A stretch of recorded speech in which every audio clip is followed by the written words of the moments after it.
Tan iyo markii Eritrea ay ka go'day Itoobiya sanadii 1990kii, Itoobiya waxay ka mid noqotay ilaa 44 dal oo caalamka oo aan bad lahayn.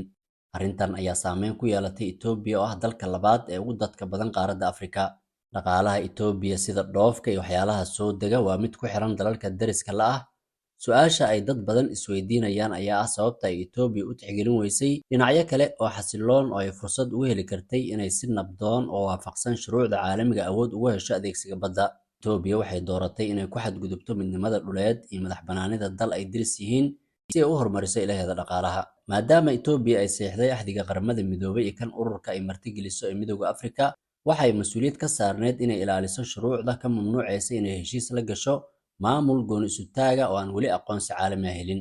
Su'aasha aan weli jawaabta loo helin ayaa ah sababta xukunka Abiy Ahmed uu u doortay inuu xiisad dagaal ka horiyo Geeska Afrika kuna tunto shuruucda caalamiga ah.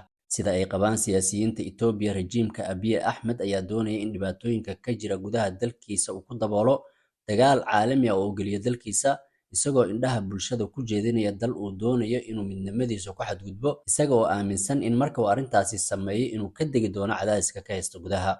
Abiy Ahmed ayaa aad looga nacay dalkiisa isagoo waayay taageeradii bulshada, taasoo sababtay in gudaha dalkiisa ay ka bilowdaan kacdoono dhinacyo kala duwan leh, kuwa oo la doonayo in xukunka looga tuuro. Wararka laga helay Itoobiya ayaa sheegay in nidaamka Abiy Ahmed uu abaabulaya doodbax ka dhaca magaalada Addis Ababa maalmahan lagu soo fool leh, kuwa oo lagu taageerayo xukunkiisa.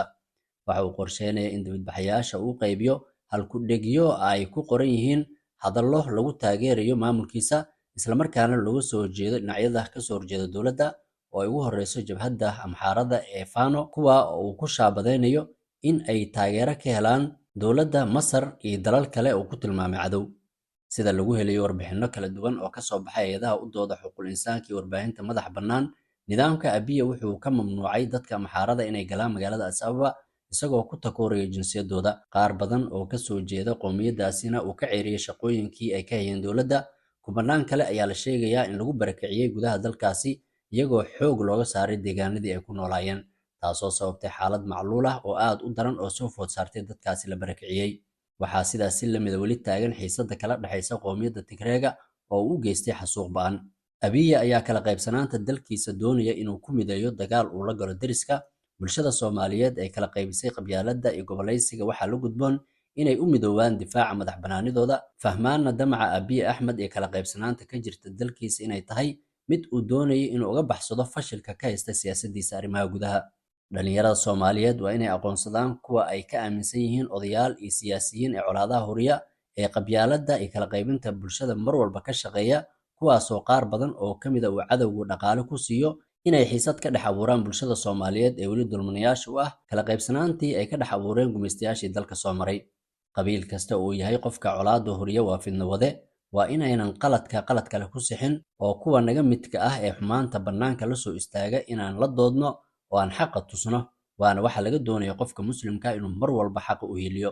Bulshadeennu waxay toosi kartaa marka aan shaqsi u toosno, taasoo aan ula jeedo in dadka wanaagsani ay fadhiga ka kacaan oo aysan fiirsan kuwa yar ee naga midka ah isugu jira siyaasiyiinta, odayaasha iyo dhalinyarada oo rag iyo dumarba leh ee doonaya inay isku kaaya diraan, dhexdeennana cadow isaga kaaya dhigaan si ay ugu sahlanaato cadowgeena inay fursad naga helaan, caalamkana noo arko dad aan ismaamuli karin oo ku fashilmay xasilinta dalkooda.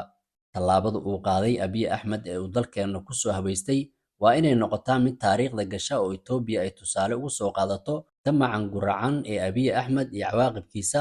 Taasina waa mid u taalla bulshaweynta Soomaaliyeed ee jecel dalkooda.